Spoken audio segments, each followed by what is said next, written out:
अस्सलाम वालेकुम। नई सोच और नई ख़बर के साथ मैं हूं उमर ख़याम। नाज़रीन, पाकिस्तान मुस्लिम लीग नून ने अपोजिशन लीडर शहबाज शरीफ की सरबराही में आज हंगामी तौर पर सियालकोट का दौरा किया है। वजूहात क्या थी? जो सीनियर रहनुमा हैं पाकिस्तान मुस्लिम लीग नून के ख्वाजा आसफ़, उन्होंने ऐसी कौन सी शराइत रखी हुई थी जिस वजह से मुस्लिम लीग नून की आला क़यादत को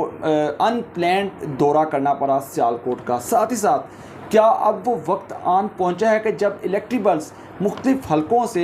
एक अपनी जमात से दूसरी जमातों में जाने का अमल जो है वो शुरू कर देते हैं? इसके अलावा आज की वीडियो में हम बात करेंगे पाकिस्तान तहरीक-ए-इंसाफ के आइंदा चंद रोज़ में कौन सा वो इक़दाम लेने जा रही है, जिसको रोकने के लिए, जिसकी राह में रुकावट डालने के लिए पाकिस्तान मुस्लिम लीग नून, पाकिस्तान पीपल्स पार्टी समेत दीगर जो जमातें हैं एक पेज पर आने के लिए इत्तफाक़ राय कायम करने के लिए कोशां हैं। आज की इस वीडियो में हम तीनों मौज़ूआत पर तफसीलन बात करेंगे। तो जिन लोगों ने अभी तक मेरा ये यूट्यूब चैनल सब्सक्राइब नहीं किया, उनसे रिक्वेस्ट है कि वो इसको ज़रूर सब्सक्राइब करें ताकि हर आने वाली वीडियो बर वक्त आपको मिल सके।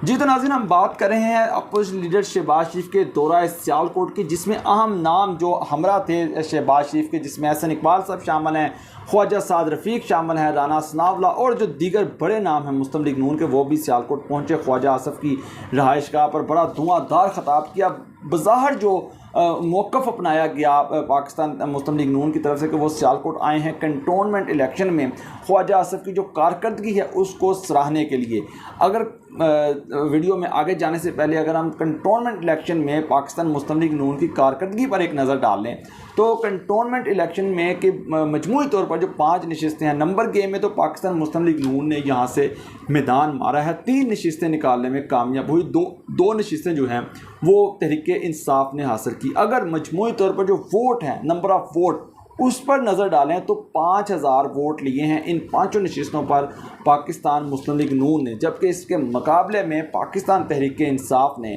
5800 वोट लेकर एक वाज़िया बरतरी हासिल की है मजमूई तौर पर ज़िला सियालकोट से पाकिस्तान तहरीक-ए-इंसाफ। इस सूरत में वो क्या कारकर्दगी को बेहतर माना जाए मुस्लिम लीग नून की, या फिर इसको ना माना जाए? जबकि दूसरी तरफ ख्वाजा साद रफ़ीक, जिन्होंने लाहौर की तकरीबन तमाम नशिस्तों पर मुस्लिम लीग नून को कामयाबी दिलाई कंटोनमेंट इलेक्शन में, उसके यहाँ तो कोई रहनुमा मुबारकबाद देने नहीं गया, एक साइड लाइन गुफ्तगू है। लेकिन दरअसल जो हकीकत ये है कि जब से जेल से रिहा होकर आए हैं ख्वाजा आसफ़, उन्होंने एक लाइन अडॉप्ट कर रखी है कि मज़ाहमत नहीं मफाहमत का रास्ता अपनाया जाए ताकि मुस्तकबिल में जो सियासी सूरत हाल है, पार्टी पोजीशन है मुस्लिम लीग नून की, उसमें बेहतरी आ सके। अगर आप ख्वाजा आसफ़ के चंद टॉक शोज़ अब से पहले देख लें तो ये बात क्लियर हो जाएगी, जिसमें वो गुफ्तगू करते हुए नज़र आए, जिसमें उन्होंने अपना मौक़िफ़ जो सामने रखा वो यही था कि पार्टी को अब चाहिए, पार्टी क़यादत को अब चाहिए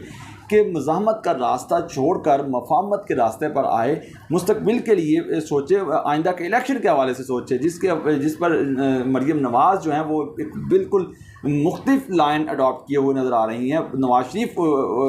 जो है वो मसलसल मुज़ाहमत का जो है तनकीद का वो निशाना बना रहे हैं अदारों को। हुकूमत को चलो बनता है, लेकिन बीच में जो सिलेक्टर्स का एक नारा लगाकर भरपूर मुज़ाहमत करना चाह रहे हैं, जिसके लिए ख्वाजा आसफ़ आपको खामोश भी दिखाई दे रहे थे और एक अरसे से वो पार्टी से थोड़ा सा वो अलग-अलग नज़र आ रहे थे। तो अगर उनको टॉक शो देखें उनके, तो वो उनका जो बयानिया है वो बिल्कुल खुलकर आपके सामने आ जाएगा। दूसरी तरफ बकौल जावेद लतीफ़ साहब के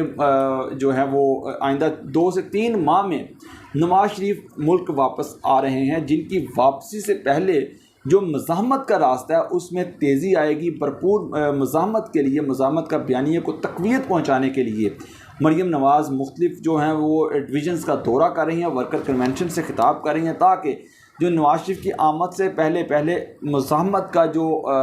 अंसर है, मज़ाहमत का जो बयानिया है, उसको मजबूत करने के लिए एक लाहे अमल तरतीब दिया जा सके, जिसके ख़िलाफ़ नज़र आ रहे हैं शहबाज शरीफ भी और ख्वाजा आसफ़ भी। इसीलिए तमाम जो वर्कर कन्वेंशन, 2 वर्कर कन्वेंशन हुई जिसमें मरीम नवाज़ ने भरपूर तनकीद का निशाना बनाया, अदारों को भी, अस्करी क़यादत को भी, उसमें शामिल नहीं थे।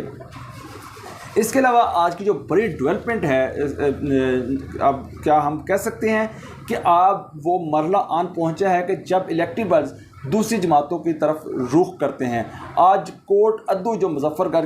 के एक नशिस्त है जहां से मुस्लिम लीग नून की एक बड़ी विकेट गिरी है, वहाँ से पाकिस्तान मुस्लिम लीग नून का बड़ा नाम मुस्लिम लीग नून छोड़कर तहरीक इंसाफ में शामिल हुआ है। यानी कि अज़हर अब्बास चांडिया साहब, जिन्होंने 2013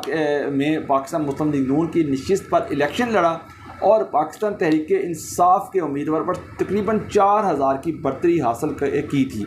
वो इससे पहले 2013 के इलेक्शन और 2 इलेक्शन से पहले भी मुसलसल जीतते हुए आ रहे हैं, मजबूत कैंडिडेट अपने हल्के में समझे जाते हैं। तो नाज़रीन, जो लोग सियासत को समझते हैं, ख़ासकर जनूबी पंजाब की सियासत को समझते हैं, कि वो भी आइंदा की हवा देखते हैं कि आइंदा कौन सी जमात का जो बयानियाँ हैं, कौन सी जमात का जो आइंदा आने वाले इलेक्शन में मजबूत है, पलड़ा भारी है। बज़ाहिर तो अभी किसी जमात की पेशन गोई करना अभी हम नहीं कर सकते कि कौन सी जमात आइंदा जीतेगी, लेकिन जो मुस्लिम लीग नून मसलसल एक जो तनकीद करते हुए बयानियाँ बनाते हुए नज़र आ रही है कि वो अपने मौक़िफ़ में यही बात सामने रखती है कि आइंदा भी सेलेक्टर्स को तैयार किया जा रहा है। यानी कि विनिंग जो जीतने का जो बयानिया है वो मुस्लिम लीग नून की तकारीर में नज़र नहीं आ रहा, जिस वजह से जो कैंडिडेट हैं वो आइंदा दिनों में भी हमें एक से जमात से दूसरी जमातों में जाते हुए नज़र आएंगे। मुस्लिम लीग नून का ये बयानिया जो है, जिसकी वजह से उन्हें आइंदा इलेक्शन में भी नुकसान हो सकता है, जिस पर ख्वाजा आसिफ बार बार जो है वो ज़ोर दे रहे हैं अपनी क़यादत को कि अपने इस बयानियों को तब्दील करने की ज़रूरत है ताकि मुस्तक़बिल में पार्टी के लिए जो है वो आसानियाँ हों। तो दूसरी तरफ हुकूमत पाकिस्तान यानी कि पाकिस्तान तहरीक इंसाफ ने इंतखाबी इस्लाहात का जो बिल है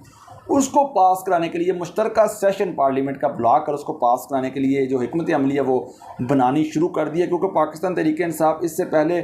अपोजिशन पार्टियों को भी इस पर कायल करने की कोशिश कर चुकी है, इलेक्शन कमीशन को भी जो इतराज़ात है उसको दूर करने की कोशिश कर चुके हैं, लेकिन हुकूमत इस सारे मरहले में तो कामयाब नहीं हुई। लेकिन उन्होंने फ़ैसला किया है कि मुश्तरका सेशन बुलाकर इस जो है वो इस बयानिए को इस बिल को पास कराया जा सके, जिसको रोकने के लिए अब मुस्लिम लीग नून, पीपल्स पार्टी और दीगर जमातों ने एक पेज पर आने का फ़ैसला किया है। इस माहौल में के अंदर पार्लियामेंट का जो है वो हुकूमत है वो पार्लियामेंट से कानून साजी करने के लिए उन्होंने भी जो है वो अमल शुरू कर दिया है। आइंदा चंद रोज़ के अंदर ये जो बिल है इलेक्शन इंतखाबी इस्लाहात का वो पार्लियामेंट में रखा जाएगा। जो इसकी जो 3 अहम शिकें हैं इस बिल की जिसको पास किया जाएगा इंतखाबी इस्लाहात की, वो एक तो वो इलेक्ट्रॉनिक वोटिंग मशीन है, दूसरा वो ओवरसीज़ पाकिस्तानियों को वोट का हक़ देना है, तीसरा जो अहम बात है कि वो जो इंतखाबी फरिश्ते थी इससे पहले 2018 के इलेक्शन तक इलेक्शन कमीशन तैयार करता रहा है, अब वो हुकूमत की रिफॉर्म्स के मुताबिक वो नादरा तैयार की जाएगी ताकि टेक्नोलॉजी की मदद से जो फरिश्ते हैं वो एक अच्छे तरीके से और बेहतरीन फरिश्तें तरतीब दी जा सकें। तो ऐसी सूरत हाल में अपोजिशन को ख़तरात ये हैं कि अगर हुकूमत मुश्तरका सेशन से ये बिल मंजूर कराने में कामयाब हो जाती है तो आइंदा आने वाले इलेक्शन में काफ़ी जो हैं वो मुश्किलात पैदा हो सकती हैं तमाम जो हैं वो पार्टियों के लिए, क्योंकि बुनियादी नुकात जो है वो ओवरसीज़ पाकिस्तानियों के जिसमें तकरीबन 60 लाख के लगभग वोट हैं ओवरसीज़ पाकिस्तानियों में, जिसमें तकरीबन 90% के अराउंड वो जो वोटर्स हैं वो पाकिस्तान तहरीक इंसाफ की हमायत में हैं। तो अगर वो वोट कास्ट हुए तमाम के तमाम टेक्नोलॉजी के ज़रिए तो एक खातर ख्वाह वोट लेने में पाकिस्तान तहरीक इंसाफ कामयाब होगी, तो जिससे आइंदा का इलेक्शन भी अपोजिशन के लिए ख़तरात का बायस बन सकता है और पाकिस्तान मुस्लिम तहरीक इंसाफ के लिए वो कामयाबी की जो राह है उसको हमवार करने में कारगर साबित हो सकता है। तो आज की वीडियो में इतना ही नाज़रीन, आप अपनी राय का इज़हार कमेंट सेक्शन में ज़रूर कीजिएगा। मुझे दीजिए इजाज़त, अल्लाह हाफ़िज़।